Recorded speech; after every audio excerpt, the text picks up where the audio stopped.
I never thought I'd find myself in a situation like this, but here we are. My name is Tom, and I'm a 35-year-old guy who thought he had a pretty good life.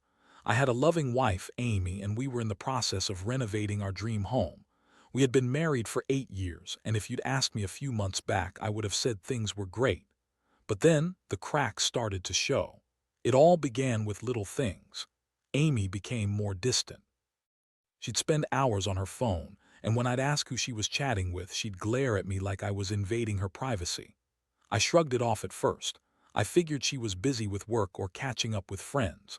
But as time went on, I noticed her not just being distant but downright cold. She canceled dinner plans we'd talked about for weeks, and when I'd suggest going out, she'd roll her eyes and tell me she was tired. The warmth I had come to depend on was slowly, but surely, evaporating.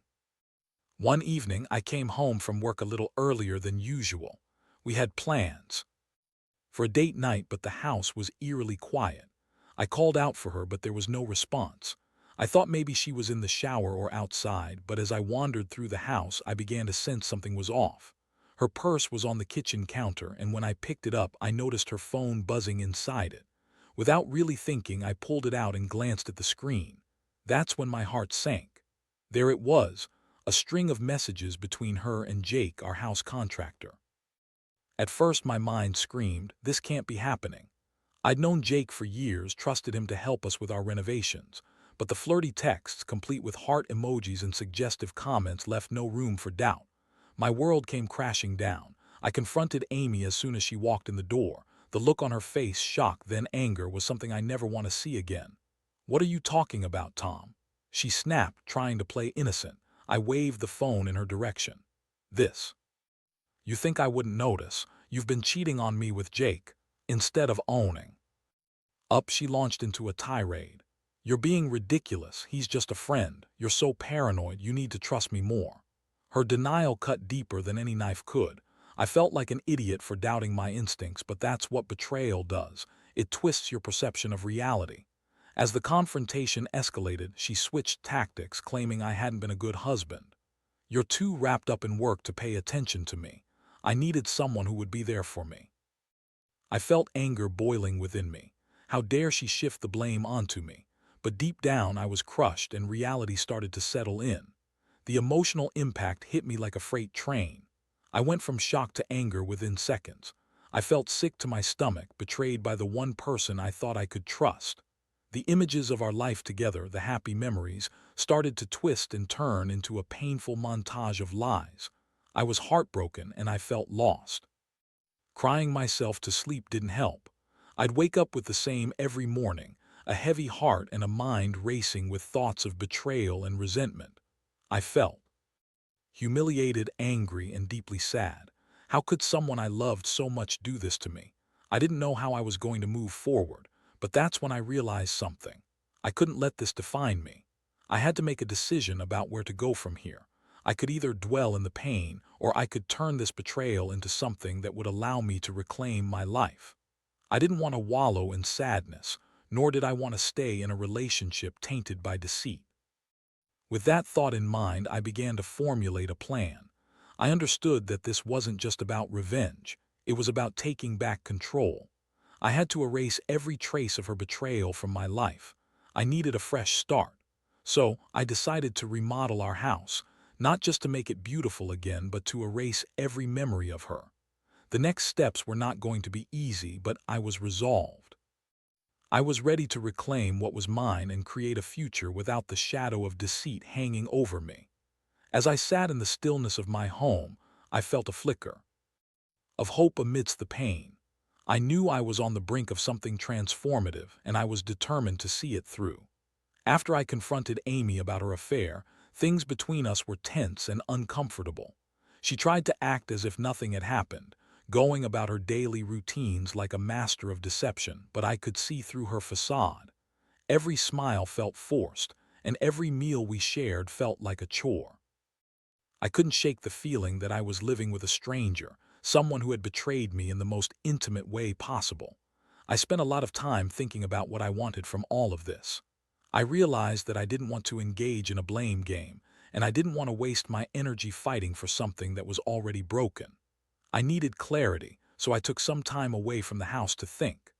I went for long drives, wandered through parks, and even took a few days off work. I needed to be alone with my thoughts to process the immense pain of betrayal. During those solitary days, I started to develop a plan. I couldn't just confront Amy again. I needed to show her that I was serious about moving on. It was time for me to take control of my life. I knew we had put a lot of time and money into our home, but it was now tainted with memories of her infidelity. I needed to redesign it to create a new space, one that would allow me to heal and move forward without the ghosts of the past haunting me. I reached out to an interior designer I had worked with previously, someone who understood my taste and could help me realize my vision. I told her I wanted a complete overhaul of the house. I wanted to strip away everything that reminded me of Amy, to create a new environment where I could start fresh. She was enthusiastic and immediately started throwing out ideas and suggestions. It felt good to share my vision with someone who was excited to help. As the weeks passed, the renovation process began. Walls came down and new ones went up. Rooms that had once echoed with laughter and love were transformed into blank canvases. I spent countless hours deciding on paint colors, flooring, and furniture that felt like they represented a new beginning rather than the remnants of a failed marriage. I chose bright, uplifting colors, blues and greens that reminded me of the open sky and fresh grass. I wanted light to flood the space, to symbolize a new chapter in my life. I even started to think about how I could use the extra space for things I had always wanted to do but never had the chance. While the house was undergoing its transformation, my mind was also evolving. I began to see things more clearly. I started to focus on myself again, rediscovering hobbies I had abandoned during my marriage. I picked up painting again, which I hadn't done in years. I found solace in the strokes of the brush, letting my emotions flow onto the canvas. Each piece became a reflection of my journey, capturing the raw pain mixed with newfound freedom. But even with all the progress, there were moments when the weight of betrayal would crash down on me like a wave. I would catch myself thinking about Amy, about the life we once had, and it would sting. It felt like I was mourning not just the loss of trust, but also the dreams and aspirations I had built with her. Yet, every time the sadness enveloped me, I would remind myself of why I was doing this. I was not just reclaiming my home, I was reclaiming my life. Then there was the day I received a text from Amy asking if we could talk. She claimed she wanted to explain herself and that she was sorry. I felt a knot tightening in my stomach at the thought of seeing her again. I was torn between wanting closure and the reality that I didn't owe her anything. I wasn't ready to hear her excuses, not when I was finally beginning to feel empowered. I thought long and hard about how to respond. I knew she would probably try to manipulate the situation, using her charm and tears to sway me back to her side. I had to be strong. I decided to ignore her message for now. I was in the middle of a significant life change and I didn't want her to derail me. Still, her request lingered in the back of my mind. Was I being too harsh? After all, we had spent a significant part of our lives together. But every time I thought about giving her another chance, I reminded myself of all the lies she had told, how she had betrayed my trust. The anger bubbled up once again, fueling my resolve to move forward without her dragging me back into a painful cycle. As the renovations progressed, I felt more and more like a weight was lifting off my shoulders. Each hammer strike, each brushstroke, was a step toward liberation. I was not just redesigning a house, I was redefining my identity, and it felt exhilarating. I was determined to complete this project and emerge stronger than ever. With my heart set on a future without her, I knew I was on the brink of something transformative. I was ready to embrace the change, both in my home and in my life. As the renovations progressed, I found myself immersed in a whirlwind of activity. Each day brought with it a new set of challenges and decisions. The chaos of construction somehow mirrored the chaos within me, yet I felt a strange sense of control. With each nail driven, I was reclaiming a part of myself that I hadn't even realized I had lost. But as much as I was focused on the physical transformation of my home, I couldn't shake the emotional turmoil that still lingered. I'd pushed Amy's betrayal to the back of my mind, but sometimes it would creep back in, making me question my choices. Should I have given her a chance to explain? Was I making the right decision by shutting her out? Then, one day, as I was flipping through the design plans with my interior designer, Jasmine, I had a realization. I was so consumed by my anger at Amy that I hadn't thought about what I truly wanted. I was so focused on erasing her that I hadn't considered what I wanted to create in this new space. The thought hit me hard. I needed to build a home that reflected not just a fresh start, but a place that resonated with my true self. I started thinking about the kind of life I wanted to live moving forward. I envisioned a cozy reading nook by the window where I could curl up with a book and a cup of coffee. I wanted an art studio space where I could unleash my creativity. I imagined a garden, a place where I could grow vegetables and flowers, nurturing life instead of letting the past fester. While I was lost in thought, Jasmine looked at me with a knowing smile. "This is more than just a renovation for you, isn't it?" she asked. Her intuition struck me. I nodded and shared my vision of what I wanted to create, a space filled with light, creativity, and positivity. I wanted it to be a sanctuary that reflected my journey of healing. Jasmine was supportive, encouraging me to think beyond just physical changes. "Let's make sure the space tells your story," she said, and I could feel the excitement building as we brainstormed ideas. I chose colors that felt warm and inviting, textiles that were soft and comfortable, and art pieces that reflected my personal journey. I wanted everything in this home to be an expression of who I was becoming. As the renovations continued, I kept Amy at bay. I didn't respond to her texts or calls. Each time I was tempted to reach out, I reminded myself that I was in the process of reclaiming my life. I didn't owe her an explanation or a chance to apologize. I was focused on building a future that I wanted, not one that included the remnants of our past. But then came a day when everything changed. I was at the house, watching the painters work on the walls when I heard a knock on the front door. I wasn't expecting anyone, and my heart raced with anxiety.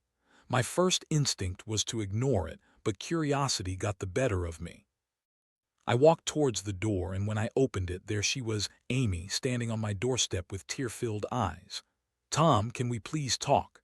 she pleaded, her voice shaky. For a brief moment, I felt a rush of conflicting emotions. Part of me wanted to slam the door and lock her out of my life for good, while another part, a small, lingering part, wanted to hear her out. I was caught off guard, and that caught me by surprise. "Now isn't really a good time, Amy," I managed to say, trying to keep my voice steady. I wanted to appear strong, but inside I was grappling with a storm of feelings. "Please," she insisted, "I just need a moment. I promise I'll be quick." I hesitated but eventually relented, feeling a strange mix of dread and necessity. I stepped back and let her in, forcing myself to keep an even face. The renovations were still in full swing, and I could see her eyes dart around, taking in the drastic changes. "I see you've been busy," she commented, trying to gauge my mood. "Yeah, it's a work in progress," I said, my tone clipped. I wasn't in the mood for small talk. "Listen, I know I hurt you, and I'm sorry. I messed up, Tom. I didn't think it was going to go that far with Jake. It was a stupid mistake." Her voice trembled, and I could see genuine remorse in her eyes, but I was too far gone to feel sympathy. "You think saying it was a mistake makes it okay?" I shot back, unable to hold back my anger. "You cheated on me, Amy. You were in a relationship with him while you were still with me. It wasn't a mistake, it was a choice." Her face crumpled at my words, and I noticed the hint of desperation in her expression. "I know. I know it doesn't excuse it. I was feeling so lonely. You were always caught up in work, and I wanted someone who would pay attention to me. I messed up, and I regret it. I want to make things right." The audacity of her words ignited a fire within me. "Make things right? You think that's possible?" I couldn't believe what I was hearing. "You think I can just forget everything, the lies, the betrayal? You shattered my trust." I watched as her eyes filled with tears, and in that moment I felt a twinge of pity. The desperation in her voice was palpable, but I couldn't allow myself to be swayed. I took a deep breath, channeling the strength I had gained during this tumultuous time. Amy, I'm not interested in going back to what we had. I'm moving forward, and I don't want you in my life anymore. The weight of those words settled heavily between us, and I could see the realization wash over her. I just wanted you to know how sorry I am, she whispered, stepping back as if my words physically pushed her away. The look of defeat on her face was almost enough to make me second-guess myself, but I steeled my resolve. Sorry doesn't cut it. I need to focus on me now. I need to find my peace. With that, I closed the door, shutting her out for good.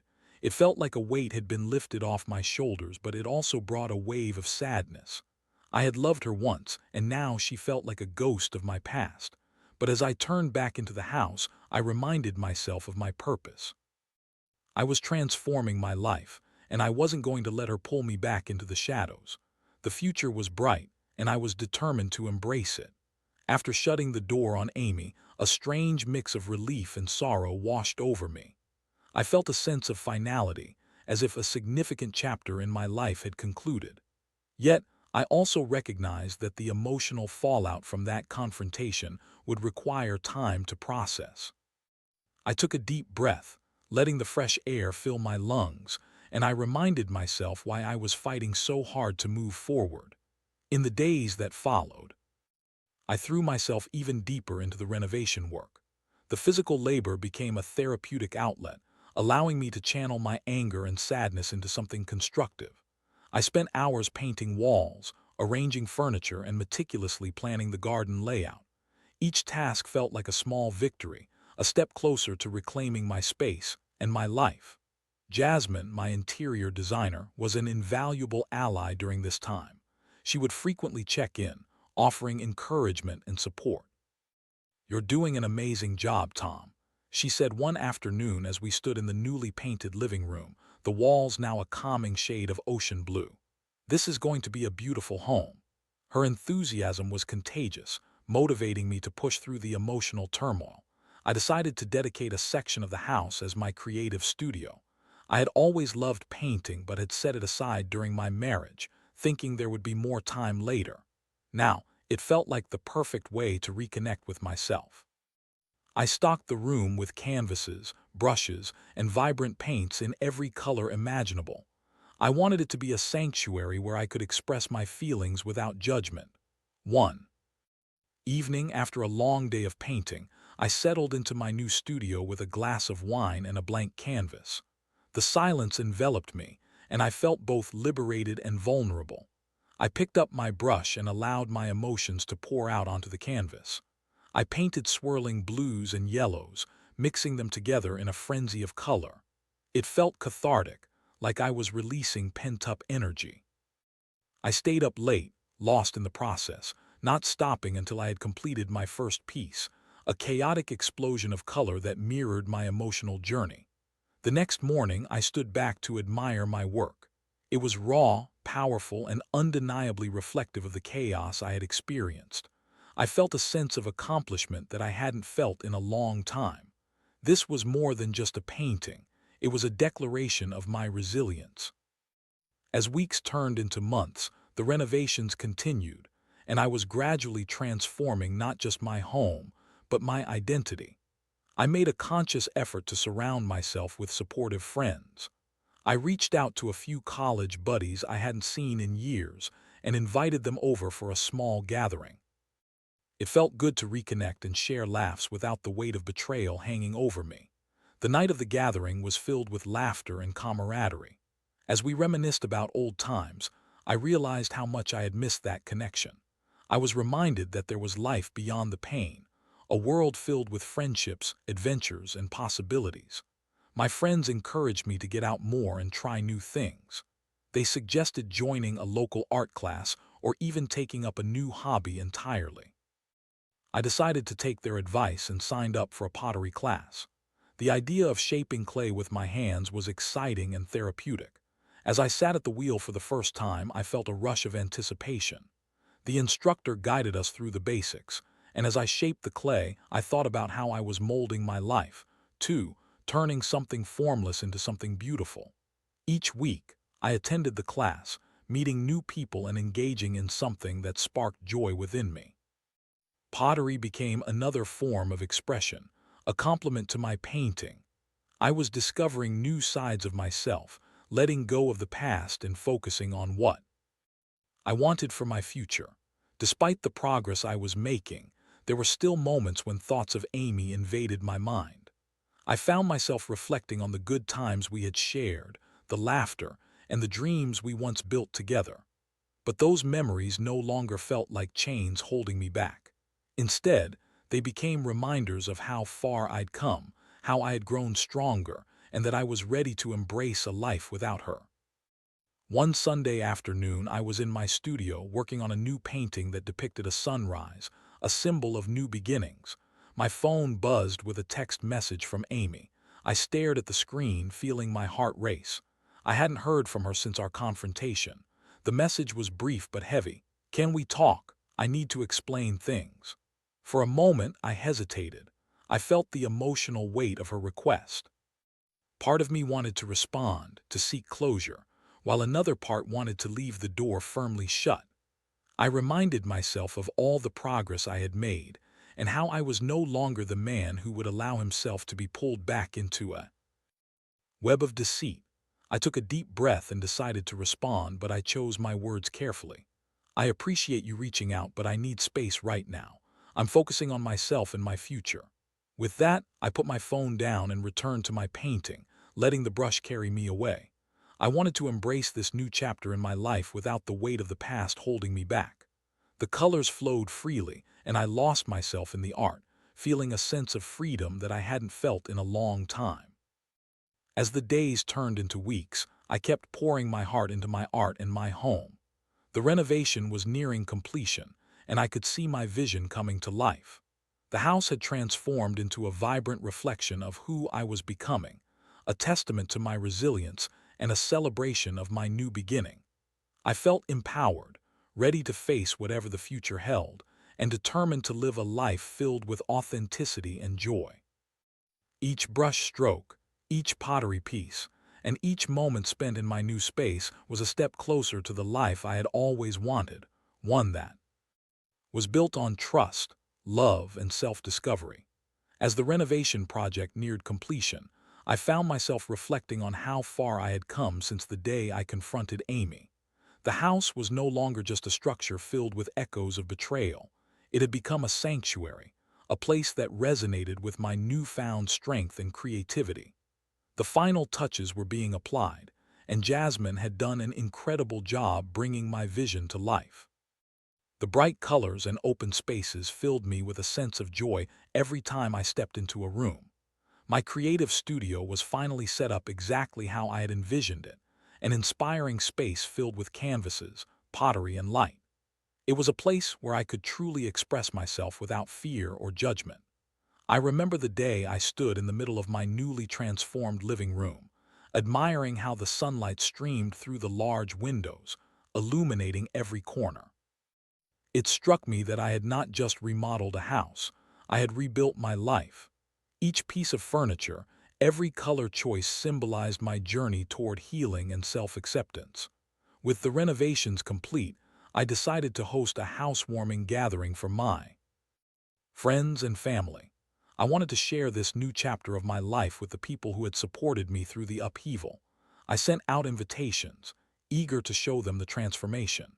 It felt good to reach out and invite those who genuinely cared about me into my new space. On the day of the gathering, the atmosphere was filled with laughter and excitement. Friends admired the renovations, and I felt a swell of pride as I guided them through each room, explaining my thought process behind the design choices. My friends were amazed by how different everything looked, and I could see their admiration reflected in their smiles. As the evening progressed, I found myself relaxing more and more. The food was delicious, conversations flowed, and I felt a sense of belonging that I hadn't experienced in a long time. It was a reminder that I was surrounded by people who loved and supported me, and it felt liberating to be open and vulnerable with them. While mingling with my friends, I occasionally caught myself glancing at the door, half expecting Amy to show up uninvited. I had no idea how she might react to seeing the house transformed. Would she feel regret? Would she try to manipulate the situation? But as the night wore on and the laughter filled the air, I realized I wasn't going to let thoughts of her ruin my moment. I had worked hard to create this space and this life, and I deserved to enjoy it. Just as I settled into the rhythm of the evening, I noticed a commotion near the front door. My friend Sarah was standing with a shocked expression, and I turned to see what had her so startled. My surprise, standing at the doorway, was Amy. She looked different, disheveled and pale, as though she hadn't been taking care of herself since we last saw each other. The room fell silent and I felt a rush of emotions. My heart raced as I took in her presence. I had been prepared for this moment but never expected it would happen at my housewarming party. "What are you doing here?" I asked, trying to keep my voice steady. "I'm sorry, Tom," she said, her voice trembling. I had to see you. I couldn't let you move on without trying to explain myself. Can we talk?" A wave of anger washed over me. Here she was, standing in my home, a home I had rebuilt without her, and she wanted to talk. I felt like I was being pulled back into a tempest I had fought so hard to escape. "No, Amy," I said firmly, gathering my composure. "This isn't the time or place. You need to leave." I could feel the eyes of my friends on me, waiting to see how I would handle the situation. I wanted to show strength, but I also felt a pang of sadness at the sight of her. I was conflicted. I had worked so hard to create this life, and now she was trying to disrupt it with her presence. "Please, Tom, I messed up. I've been doing a lot of thinking, and I realize how wrong I was. I want to make it right," she pleaded, desperation etched on her face. The room was charged with tension. I took a moment to compose myself, reminding myself of the progress I had made. "What you did was unforgivable, Amy. You broke my trust, and I'm not going to let you back in just because you feel guilty. I'm moving on, and I deserve happiness without your shadow hanging over me." Her eyes brimmed with tears, but I held my ground. It was a moment of clarity for me. I was no longer the man who would let her manipulate my emotions. I could see she was struggling, but I knew I had to protect my new life. "Just go, Amy," I said, my voice steady but firm. "I hope you find what you're looking for, but it's not here with me." She stood there for a moment, uncertainty flickering in her eyes before she finally turned and walked away. As the door closed behind her, I felt a wave of relief wash over me. My friends slowly resumed their conversations, but I felt a palpable shift in the atmosphere. I knew that I had just defended my newfound independence, and it felt empowering. I took a deep breath, grounding myself in the moment, reminding myself of how far I'd come. "Are you okay?" Sarah asked, coming over to check on me. "Yeah, I am," I replied, forcing a smile. It's hard to see someone you once loved become a reminder of who you were, but I'm okay. I've moved on and I'm not looking back." As the night continued, I felt lighter. I was surrounded by people who appreciated me for who I was now, not who I used to be. We laughed, shared stories, and celebrated my new beginning. I realized that I had the power to shape my future, and I was determined to do it on my own terms. The evening wrapped up with hugs and well wishes, and as my friends left, I stood alone in my transformed living room. I took a moment to soak in the beauty of my surroundings, feeling grateful for the space I had created. While the encounter with Amy had been jarring, it only reaffirmed my resolve to move forward. I was ready for whatever came next, determined to embrace the life I had built, one that was filled with hope, creativity, and endless possibilities. I had reclaimed my home, my heart, and my life. It was time to continue this journey of self-discovery, knowing that I was stronger than ever. As the last of my friends departed and the echoes of laughter faded, I took a moment to stand, still amidst the remnants of the evening. The house felt alive, filled with the energy of new beginnings and the promise of brighter days ahead. I realized that I had transformed not just the physical space around me, but also my emotional landscape. In the weeks that followed the party, I poured myself into my art and my newfound hobbies. The pottery classes became a weekly highlight, and I loved how the clay felt between my fingers as I molded it into various shapes. Each session brought a sense of calm and clarity that I hadn't experienced in a long time. I also started to participate in local art shows, showcasing my paintings and pottery. The process of sharing my work with others was exhilarating, and I found joy in connecting with fellow artists who were also on their creative journeys. My days were filled with activities that ignited my passion, and I felt more alive than ever. I was learning to embrace solitude, finding comfort in my own company.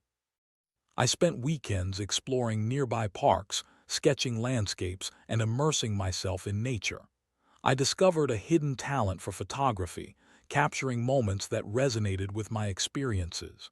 Each click of the shutter felt like a celebration of my newfound freedom. In the midst of this self-discovery, I found myself reflecting on my past relationship with Amy. While I still felt hurt by her betrayal, I began to understand that I had learned valuable lessons from it. I had learned the importance of self-worth, boundaries, and the need to prioritize my own happiness. The experience had forced me to confront my fears and insecurities and ultimately led me to a place of empowerment. One evening, while sitting in my newly designed studio, I picked up my brush and began to paint again. I poured my emotions into the canvas, creating a vivid depiction of a sunrise over a calm ocean. The vibrant colors danced together, embodying the hope and renewal I felt in my heart. For the first time, I truly felt like I was capturing my journey, and it was liberating. As time passed, I began to meet new people. One day at a local gallery opening, I met a woman named Claire. She was an artist as well, with an adventurous spirit and a warm smile. We struck up a conversation that flowed effortlessly, and before I knew it, we were exchanging numbers, excited about the possibility of collaborating on an art project together. With Claire, I felt an openness and connection I hadn't experienced in a long time. We discovered shared interests and passions, and as we began to spend more time together, I could feel myself opening up again. It was refreshing to build a relationship based on mutual respect and trust, without the weight of betrayal looming over us.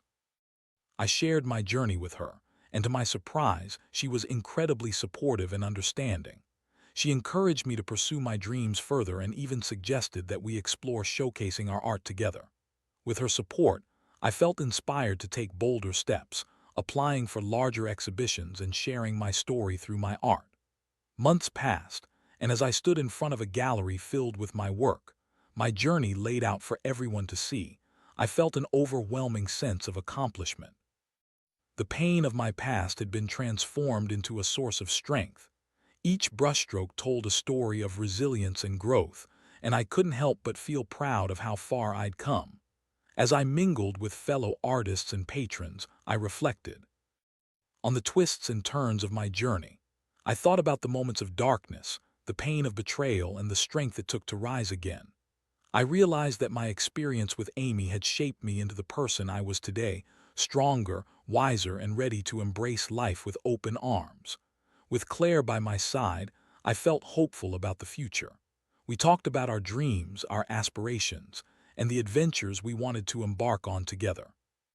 I found myself laughing and smiling in ways I hadn't thought possible after everything I'd been through. It was a reminder that life could be beautiful again, that love could flourish even after heartbreak. That evening, as I looked around the gallery, I felt a profound sense of gratitude.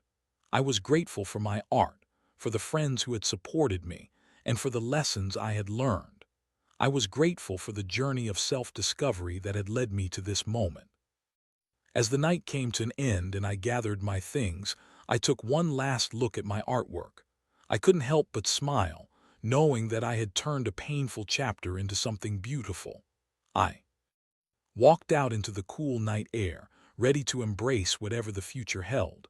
I had reclaimed my life, my happiness, and my freedom. I was no longer defined by someone else's choices. I was defined by my own journey. The future felt bright, and I was ready to paint it with all the colors of my heart.